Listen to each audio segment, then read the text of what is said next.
আজকে আমি তোমাদের রান্না করে দেখাবো মুরগির লাল ঝোল। হাই এভরিওয়ান, নতুন আরেকটা রেসিপি নিয়ে তোমাদের সামনে চলে এলাম। তো কেমন আছো আমার বন্ধুরা? ভালো আছো তো? আজকের ভিডিওটা কিন্তু একদম স্কিপ করো না, প্রথম থেকে শেষ পর্যন্ত দেখো।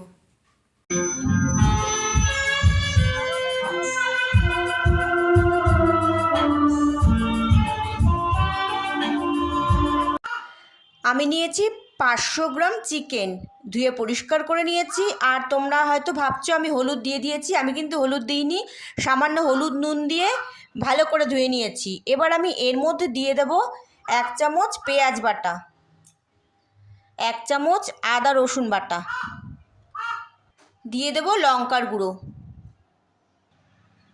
1 চামচ হলুদ গুঁড়ো নিয়েছি, স্বাদ অনুসারে নুন দিয়ে দেব। এবার আমি এর মধ্যে সর্ষের তেল দেব। এর মধ্যে আমি সর্ষের তেল দিলাম 2 টেবিল স্পুন। এবার আমি ভালো করে মাখিয়ে নেব।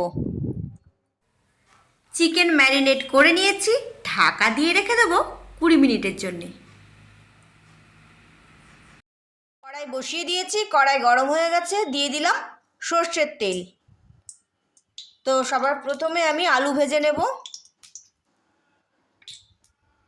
আমি এর মধ্যে তেল দিয়েছি 1 কাপ থেকে একটু কম।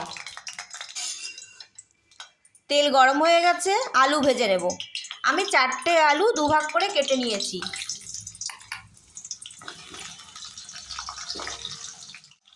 দিয়ে দেব সামান্য নুন,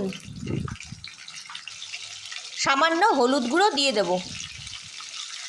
এখানে আমি হলুদ গুঁড়ো দিয়েছি 1 টিস্পুন।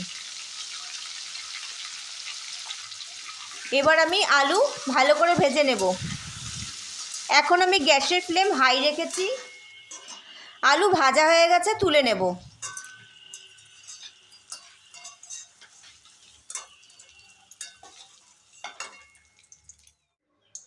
আলু ভেজে তুলে নিয়েছি। এবার আমি এই তেলে ফোড়ন দিয়ে দেবো। একটা শুকনো লঙ্কা দিয়ে দিলাম তেজপাতা,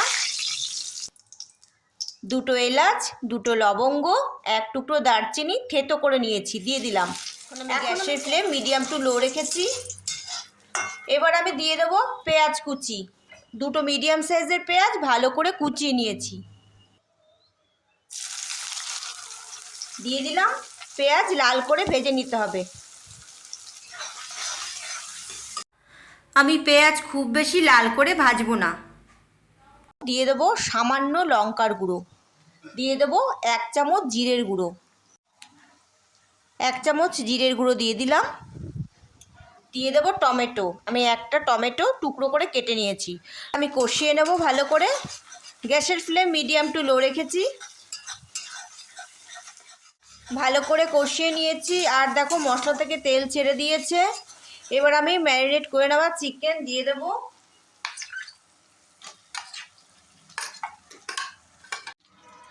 অনেকটা মশলা লেগেছিল, তো আমি জল দিয়ে ধুয়ে সেই জলটাও দিয়ে দিয়েছি। এবার আমি খুব ভালো করে কষিয়ে নেব। এখন আমি গ্যাসের ফ্লেম কিছুক্ষণের জন্য বাড়িয়ে দিলাম।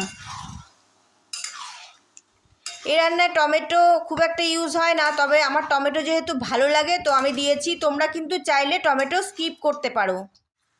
ভালো করে কষিয়ে নিয়েছি। এবার আমি দিয়ে দেবো টক দই। টক দই আমি ভালো করে ফেটিয়ে নিয়েছি। এই দেখো, এর মধ্যে আমি 2 চামচ টক দই দিয়ে দেব। আবার ভালো করে কষিয়ে নিতে হবে। বন্ধুরা, তোমরা যদি রেসিপিটা ফেসবুক পেজ থেকে দেখে থাকো তাহলে পেজটাকে অবশ্যই ফলো করো। ভেজে রাখা আলু দিয়ে দেব। এবার আমি কিছুক্ষণ নেড়ে চেড়ে ঢাকা দিয়ে আঁচ কমিয়ে দেব, যাতে চিকেন আর আলু সুন্দর সেদ্ধ হয়ে যায়।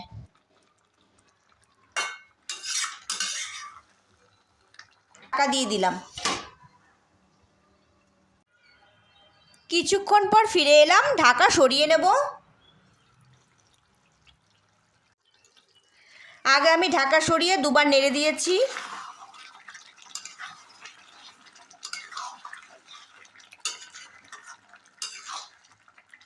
এখন আমি আঁচ বাড়িয়ে দিলাম। আর দেখো আলু অলমোস্ট সেদ্ধ হয়ে গেছে, চিকেন অলমোস্ট সেদ্ধ হয়ে গেছে। খুব ভালো করে কষিয়ে নিতে হবে যতক্ষণ না মশলা থেকে তেল ছেড়ে আসছে। ভালো করে কষিয়ে নেব। আর তোমাদের আমি বলেছি টক দই ফেটিয়ে দিতে, অবশ্যই টক দই ভালো করে ফেটিয়ে রান্না ইউজ করবে। আর বন্ধুরা, তোমরা যদি রান্নায় মিষ্টি পছন্দ করো তাহলে খুব সামান্য চিনি দিতে পারো, যখন কষাবে তখন খুব সামান্য চিনি দিতে পারো, আর না দিলেও কোনো অসুবিধে নেই। ভালো করে কষিয়ে নিয়েছি, মশলা থেকে তেল ছেড়ে দিয়েছে, আর আলু আর চিকেন কিন্তু সুন্দর সেদ্ধ হয়ে গেছে। এবার আমি জল দিয়ে দেব।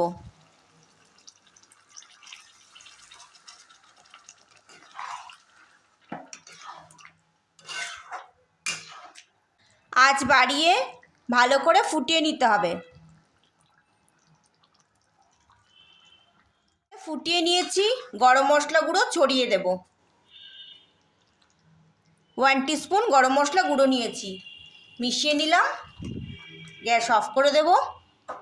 আমার রান্না একদম কমপ্লিট। রেসিপিটি ভালো লাগলে লাইক, শেয়ার, সাবস্ক্রাইব করতে একদম ভুলবেন না। ভালো থাকুন, সুস্থ থাকুন। খুব তাড়াতাড়ি আপনাদের সাথে আবার দেখা হচ্ছে। ততক্ষণের জন্যে বাই। Love you all.